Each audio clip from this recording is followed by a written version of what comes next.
Okay, so Deb, another thing that parents talk about a lot is they're just really worried and they're really stressed out that their kids are going to be behind in school.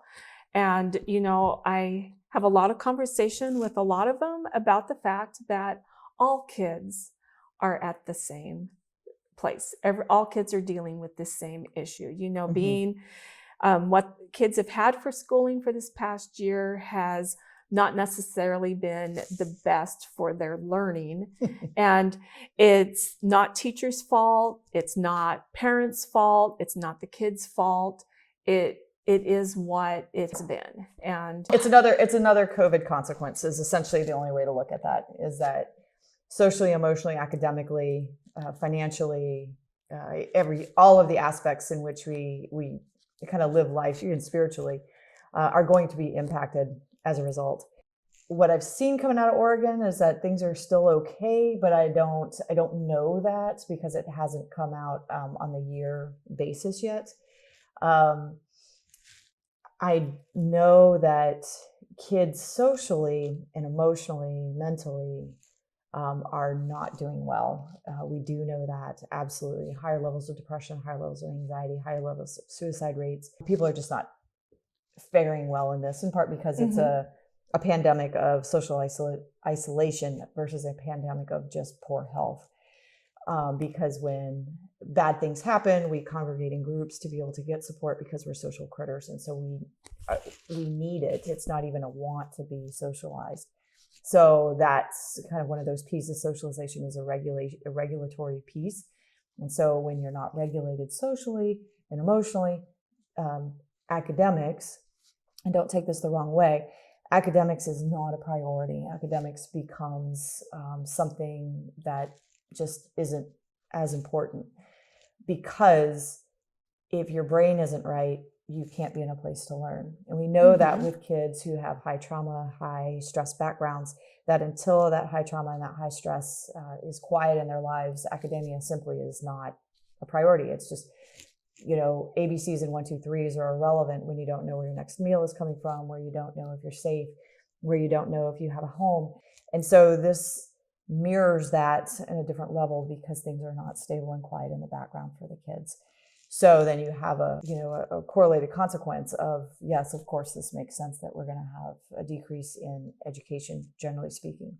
Classrooms are significantly impacted and therefore so are the kids, which I think will be at the higher end of ages more impactful around getting to college and getting out of the house.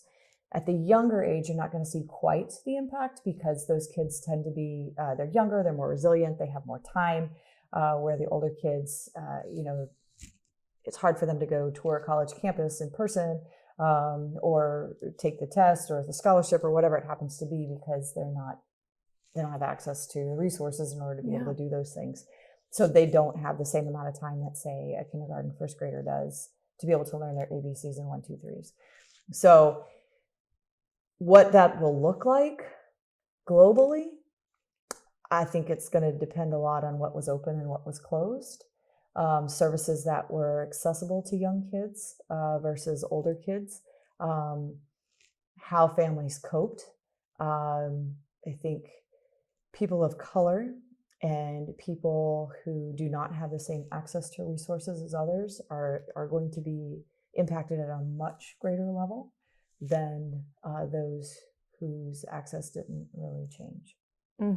When I kind of look at like what the expectations are of high school, and a lot of people I think have assumed that high school students would be able to cope the best because they're more independent, they've had more of that foundation of an education and all of that. But I don't think people realize the quantity of information that high school students are expected to learn. And just on an academic level, much less the social emotional level. High school is where you're building your social network so you can leave the nest, which is a normal, typical response that we want for our kids. And that's critical. And so right now they're not able to build those social and emotional connections in their network to be able to get out of the house and to go to college and be independent. Obviously, the kids that were kind of already slated in that direction, it's not going to be as impactful versus the kids who probably needed some extra help that many of these programs afforded them, that they no longer have the access and they will be penalized accordingly. It just increases the odds that things are more difficult for them. So I think in many terms, COVID will be just another thing that separates those that can versus those that can't, those that have and those that don't. And I think it won't be the great equalizer. It'll be a separator. I think we're seeing that. A divider. Absolutely. In time, I'd say 5-10 years, it will, assuming no new pandemics, it will even out and it will be okay. But we're going to be with these consequences for a long time. Our littles, they'll recover faster just because they've got more time to recover. And by the time they get to high school, they should be fine. That's kind of what all the indicators are. They should be okay. So do you really think, because in reality, all of them are going to probably come in not meeting the Oregon State standards of, when you enter first grade, this is what you should be able to do. When you enter second grade, this is what you should be able to do. And so they're going to be behind. Do you think that they're going to be able to work at a pace that they are going to be caught up by the time that they are juniors or seniors in high school? Yeah. Do you think they're going to catch up on all of that? Oh, yeah. Just because as you get older, the capacity to learn increases. What you're expected to do in first grade and what you're expected to do as a junior, those things are not necessarily in the same ballpark. And so by then they will have caught up to some of those things, especially your littles, it's very rudimentary education. It's more for them about social and emotional control, about how to be able to keep your hands to yourself, about how to work out differences and just kind of the social nuances that they're busy learning that can only be learned in a social group, that can't be learned in isolation. And the kids, again, are young enough, they should be able to, they'll be impacted, but I think if school is able to hit in the fall again, we'll see a burst of behavior just because we're putting kids back into high structure. And then I think because they're young enough, they will accommodate accordingly, just because kids respond well to structure, generally speaking, and they respond well to predictable routines and stability. So I suspect we will see a burst, and then we will see, oh, okay, this is what we're doing. And so they'll adjust in. I suspect. I think it'll take a little bit. Again, with any transition, it'll take some time. The kids who knew life before COVID, I think that they'll be like, oh, okay, yeah, this is back what we're doing. I think they will welcome that. The kids who have never had it before, those entering kindergarten, I think that'll be a little bit different for them because they've never had a high level of peers around them. And so they're going to have to learn how to be able to, what is that like for them? Again, back to just the social emotional growth for those particular critters. Older kids, especially high school, they have the capacity to know how to make social connections. So they will be able to, many of them have stayed connected through technology. And so they will be able to create that. It'll just look a little bit different timing wise. They may not leave the nest quite as fast as they did historically, or they may stay in colleges closer to home because they don't have the connections to go further abroad at that particular time. And what about our middles, our 9s, 10s, our 11s, late and ages? 12s? Yeah.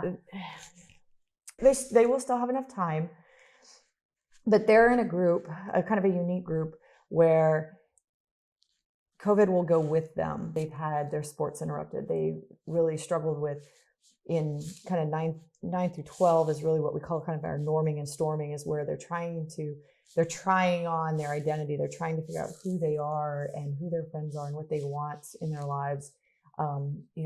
They're trying on relationships. They're trying to figure out what kind of student are they going to be? What kind of athlete are they going to be? What are their goals and ambitions? And so for them, a lot of the exploration stage has really been, it's just really the beginning of thinking about what the exploration stage is. And they've kind of had that shut down. And so for them, yes, they will have some time, but it will move with them in a different kind of way than the youngers and the older kids will. But as far as like parents worried about like, oh, my kids aren't on track, collectively, there will be many kids who are not on track. And I do feel like schools will be sensitive to that and respectful to that because they have to be. Whereas we always see that in classrooms, we have kind of your high end, your low end, and right there in the middle. And I think they will have to be more sensitive to. We may have some kids more in the low to middle end versus on the high end. So I don't feel that schools are going to be penalizing kids, especially in the first year. We've had enough crises over time that have impacted education, especially in the South. With hurricanes, or in the Northeast with winter storms where things just get closed down, that natural disaster, and it impairs schooling. How do we catch those kids up? So if schools look to that and pull off of those successes, I think they'll do much better versus trying to reinvent the wheel. They're not the same, but some of the impacts are very similar where the kids couldn't go to school.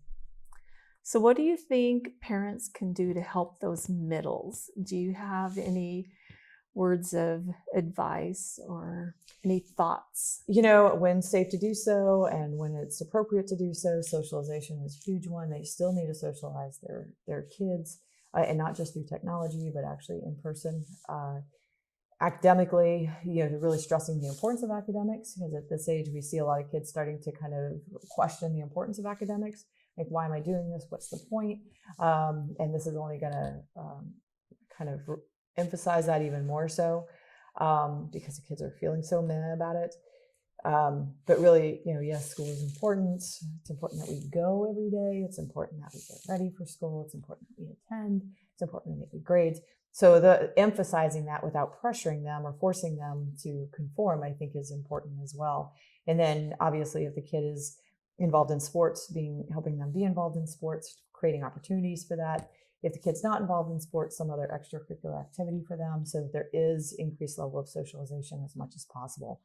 People really need to take that piece of socializing and getting their kids out and about in the community, so that they're building those relationships and that they have the opportunity to have a fight with their friends and make up in person and figure that out, and problem solving versus, well, I don't have to see them in school, so I don't have to deal with the issue.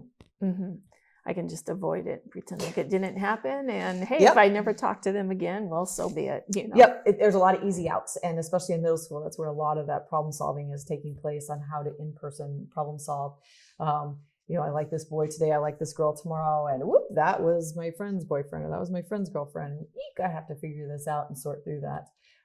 So I think that that's critical, and trying all those pieces on before they get to the high school level.